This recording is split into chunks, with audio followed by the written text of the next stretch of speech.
ညီကိုတွေအားလုံးပဲမင်္ဂလာပါဒီနေ့တင်ဆက်ပေးခြင်းတာကတော့ချက်တကောင်ရဲ့အမွှေးအယောင်ကိုကြည့်ပြီး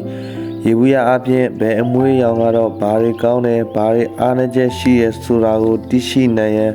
ဗီဒီယိုလေးကိုဆုံးအောင်ကြည့်ရှုပေးသွားကြပါအောင်ခင်ဗျာတာချက်တကောင်ရဲ့အမွှေးအယောင်ကိုကြည့်ပြီးရည်ချင်းကိုဆုံးဖြတ်လို့ရပါသလားမေးရင်မရပါဘူးဒါကြောင့်ဗီဒီယိုထဲမှာတင်ဆက်မဲ့အကြောင်းအရာတွေဟာကျွန်တော်လေ့လာထားတဲ့လောက်တာဖြစ်တာကြောင့်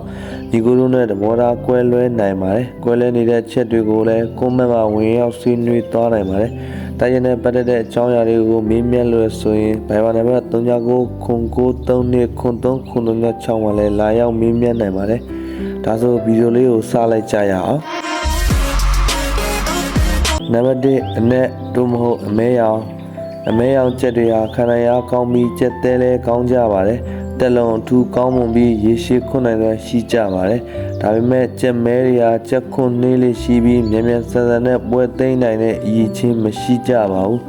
ပွဲကိုကြာရှည်အောင်ဆွဲခုတ်ပြီးနောက်ပိုင်းမှာခံနိုင်အားတက်လုံးအားနဲ့အနိုင်ယူတက်ကြတဲ့ချက်မျိုးတွေပါ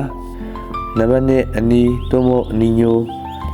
အနီဒါမှမဟုတ်အနီညိုရောင်ရှိတဲ့ချက်တွေဟာအမိုက်တကောင်ဖြစ်ဖို့90%တေချာပါတယ်အမိုက်ပြီးရေဦးပိုင်းမှာအကြောက်လန့်ကင်းပြီးပြိုင်ဘက်ကိုဖိအားပေးပြီးခွတ်တက်ကြပါတယ်ခြေပါဝါကုန်းကငုတ်ကြမယ်ဆိုရင်တော့တခဏအတွင်းနဲ့ပြိုင်ဘက်ကိုအလဲထိုးပြစ်နိုင်ပေမဲ့ပွဲကြလာမယ်ဆိုရင်အပူတက်ကအမောလွယ်တဲ့ချက်မျိုးတွေပဲဖြစ်ပါတယ်နံပါတ်3အဖြူရောင်ရှိတဲ့ချက်တွေကတော့ချက်ကောင်းတစ်ကောင်ဖြစ်ဖို့အင်မတန်ခဲရင်းပါတယ်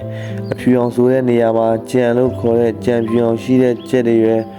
ဖောင်းလို့ခေါ်တဲ့ဖောင်းဖြူရောင်ရှိတဲ့ချက်တွေရဲ့ဒီလိုချက်တွေဟာချက်ကောင်းတစ်ကောင်အဖြစ်ယခုအချိန်ထိကျွန်တော်ကိုယ်တိုင်လည်းမမြင်ဘူးမတွေ့ဘူးသေးပါဘူးအဖြူရောင်ရှိတဲ့ချက်တွေဟာချက်ခွတ်လာပြီးချက်ခွတ်မြန်ကြတာများပါတယ်ဒါပေမဲ့စိတ်ဓာတ်ပိုင်းအားနေပြီးခံနိုင်အားနေတာကြောင့်တိုက်ချက်တစ်ကောင်အဖြစ်တော့ရွေးချယ်တင်မဲ့အလားပဲမွေးမြူတင်ပါတယ်နံပါတ်4အညိုကြားဆက်ရောင်အညိုနဲ့ဆက်ထားတဲ့အယောင်တွေကတော့ဥပမာချိတ်ခရမ်းပြားဥပန်းဥမာအဖြစ်အဲ့လိုချက်မျိုးတွေကိုဆိုလိုခြင်းဖြစ်ပါတယ်တိုက်ချက်လောကမှာလည်းအညိုနဲ့ဆက်ထားတဲ့ချက်တွေဟာထူးချွန်ပြီးဝိုင်းနေမှာအတွေ့များလေးရှိကြပါတယ်ရေချယ်ဖို့အတွက်အတင့်တော်ဆုံးလည်းဖြစ်ပါတယ်အမွေတောင်မာကျော်ပြီးခွန်နိုင်စွမ်းခန္ဓာစွမ်းအားလည်းအမြင့်ဆုံးသည့်ပါရှိကြပါတယ်မျိုးပေါက်တဲ့နေရာမှာလည်းလွယ်ကူပြီးအလဲလက်အဆင့်ကနေထူးချွန်တဲ့ချက်တွေအထိရရှိနိုင်ပါတယ်ဒါတွေကတော့ချက်တကောင်ကိုအမွှေးရောင်ကိုကြည့်ပြီးဘာတွေကောင်းတယ်အားနည်းတယ်ဆိုတာလေ့လာထားသလောက်ပဲဖြစ်ပါတယ်ဒီနေရာမှာတစ်ခုပြောချင်တာကအမွှေးရောင်ကောင်းပြီးဝိုင်းမရောက်တဲ့ချက်တွေရှိသလိုအမွှေးရောင်မကောင်းပဲဝိုင်းမှာစားသွားတဲ့ချက်တွေလည်းရှိကြပါတယ်ဒါကြောင့်အမွှေးရောင်ကအရေးချင်းမဟုတ်ပါဘူးမျိုးရိုးနဲ့နှုံငုတ်စိတ်ကတာအဓိကဖြစ်တယ်လို့ပြန်လည်ပြီးဖြည့်ဆွဲပြောချင်ပါတယ်